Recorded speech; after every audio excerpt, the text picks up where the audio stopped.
There are mornings when the weight of the world settles on your chest before your feet even touch the floor. Debt, illness, broken relationships, nameless fears, battles that no human strength can win alone. This devotional is born from exactly that place, the place of honest exhaustion, of the soul that has tried everything and still found no way out. But there is an ancient promise carved into the heart of Exodus that echoes to this day with the same power as when it was first spoken at the edge of the Red Sea. The Lord will fight for you, and you shall hold your peace. Exodus 14:14. This is not an invitation to passivity. It is an invitation to the most courageous faith that exists, to release control, bend your knees, and trust that God is already moving in what you cannot yet see. With the intercession of Our Lady, who intimately knows pain and waiting, this prayer was written for your good morning, so that you may walk through this day, not with the strength of your own arms, but with the certainty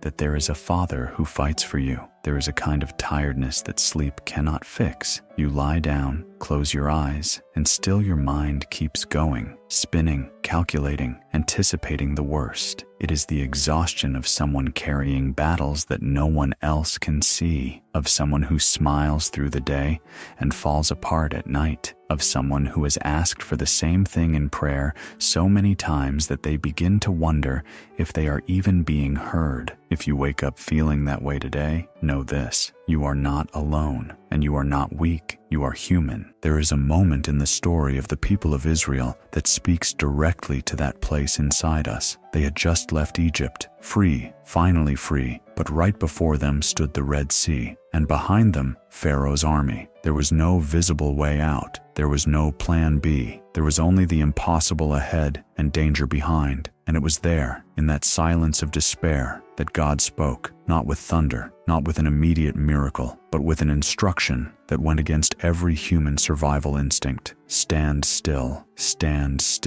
let me fight. How many times in your life have you tried to fix alone what only God could fix? How many nights have you spent building strategies for problems that were beyond your reach? How many times have you carried a burden that was never yours to carry because letting go felt too dangerous and trusting felt too naive? The silence before the battle is not defeat. It is positioning. It is the soul recognizing, I have reached the limit of what I can do, and now I must step back so that God can step forward. There is a strange beauty in that recognition, a freedom that paradoxically only comes when you stop trying to be strong, when you open your hands, those tired hands that have been holding everything together, and simply say, Lord, I cannot do this anymore, but you can. That is not a prayer of defeat. It is the most powerful prayer a human being can pray, because God does not need you to arrive with answers. He needs you to arrive with your pain, your confusion, your fear. He is big enough to receive all of it and transform it. Think about the hardest moments of your life, those times when the ground seemed to disappear beneath your feet. In many of them, you probably only recognized God's hand afterward, when you looked back and saw how every piece had fallen into place in a way you could never have planned. That door that closed and made you cry, and later you realized it was protection. That no that hurt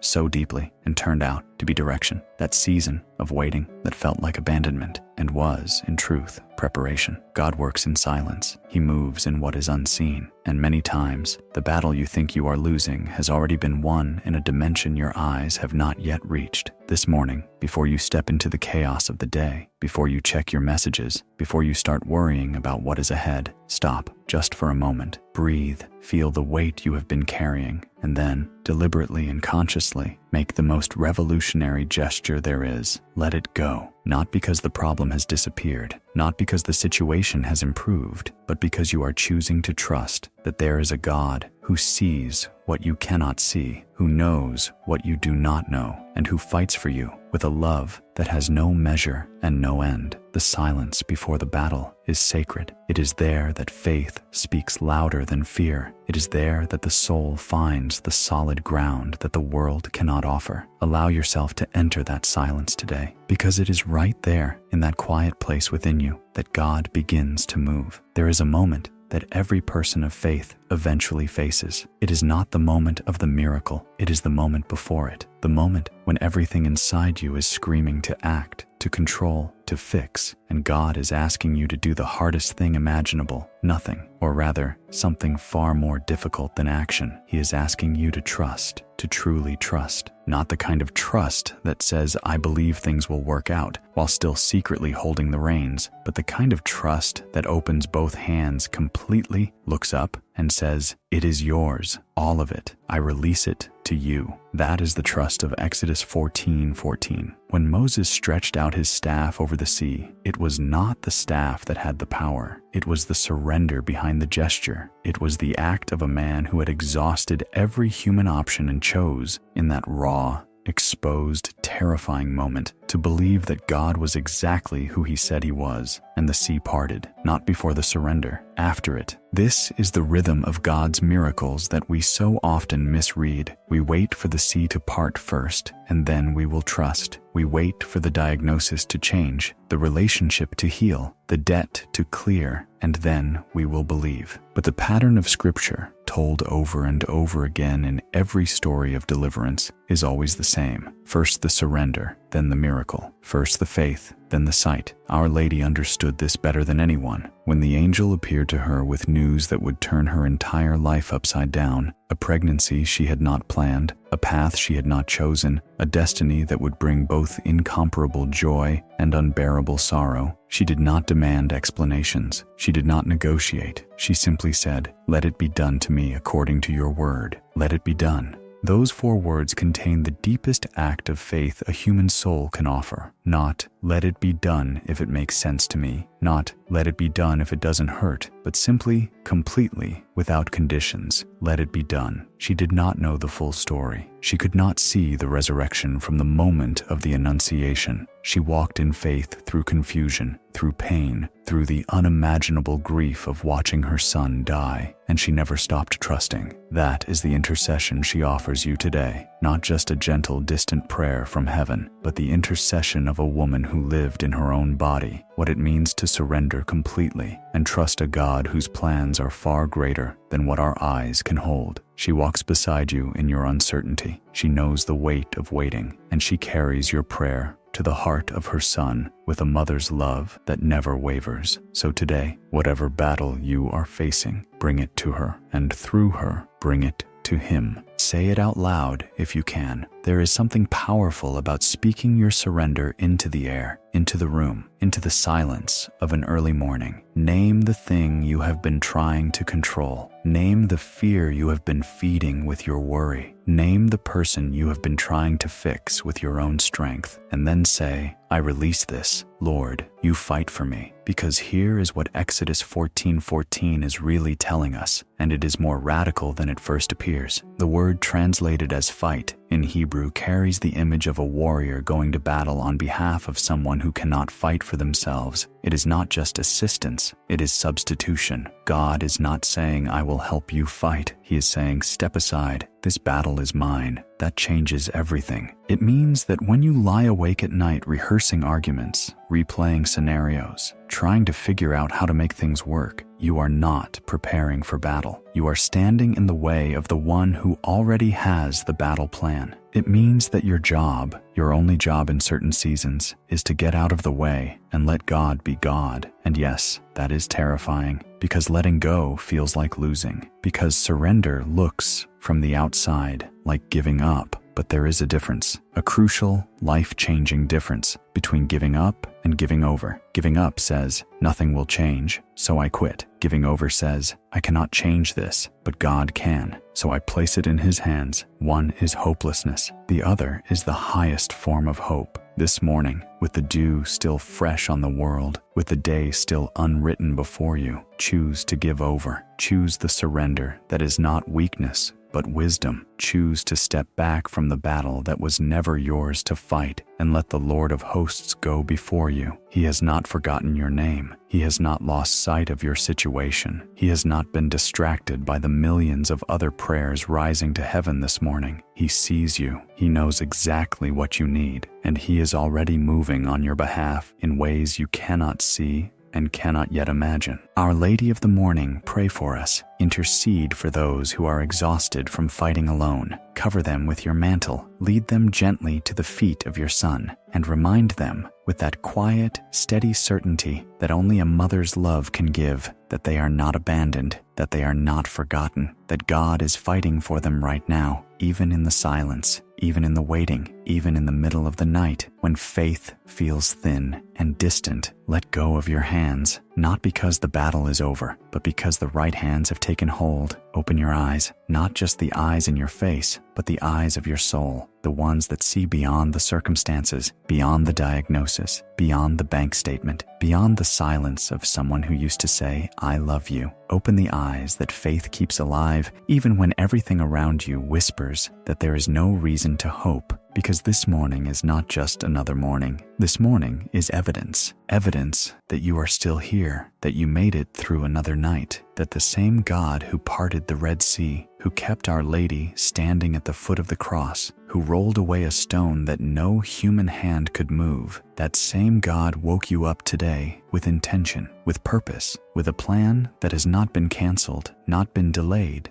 not been forgotten. The victory has already been declared. That may sound difficult to believe when you are staring at an unopened bill on the kitchen table, or waiting for a medical result that frightens you, or carrying the quiet ache of a prayer that seems to have gone unanswered for far too long. But the declaration of victory does not depend on what you see in front of you. It depends on who is walking beside you, and ahead of you, and behind you. It depends on the God of Exodus 14:14. There is something that happens to a soul that truly grasps this truth, not just intellectually, not just as a comforting phrase to repeat in hard moments, but as a lived, breathing, bone-deep conviction. Something shifts. The weight does not necessarily disappear overnight. The problems do not vanish with the morning light, but the relationship to the weight changes completely. What once felt like a crushing burden begins to feel like a temporary passage. What once looked like a dead end begins to reveal itself as a doorway. Because faith does not deny the reality of the battle. It simply refuses to let the battle have the final word. And this morning, as you step into whatever this day holds, you are stepping in as someone who is not fighting alone. You are stepping in covered, accompanied, fought for. Let that sink in for a moment. You are fought for, not by a distant, indifferent force, not by a God who watches from far away with folded arms, but by a Father whose love for you is so specific, so personal, so relentlessly attentive that He knows the number of hairs on your head, the tears you cried last Tuesday that no one else saw, the dream you buried so deep you almost forgot it was there. He knows, He sees, He cares, and He fights. So this morning,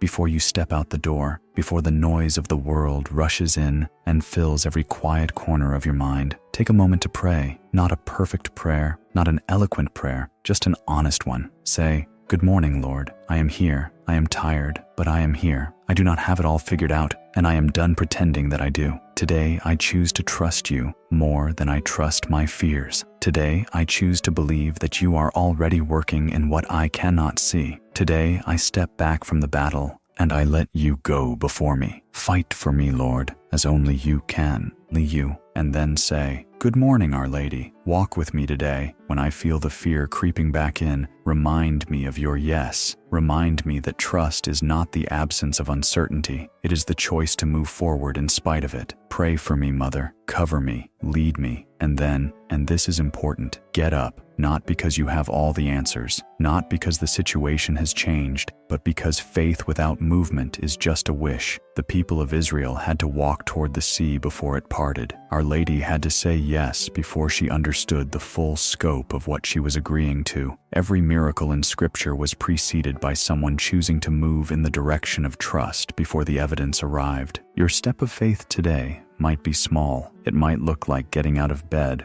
when every part of you wants to stay under the covers. It might look like making the phone call you have been avoiding, or forgiving the person you have been holding at a distance, or simply choosing one more time to believe that this is not the end of your story. It is not. The God who brought an entire nation through the middle of the sea on dry ground is the same God who holds your life in his hands this morning. The same God who gave a young woman from Nazareth the grace to say yes to the impossible is the same God who is asking you right now to trust him one more time, one more day, one more step, one more yes. The battle is real, but so is the victory, and the victory belongs to the God who fights for you. Yesterday, today, and every morning you open your eyes and choose faith over fear. So take a breath, lift your head, and walk into this day knowing what the Red Sea already knows, what the empty tomb already proved, what every answered prayer in your life has been quietly whispering all along. When God fights for you, nothing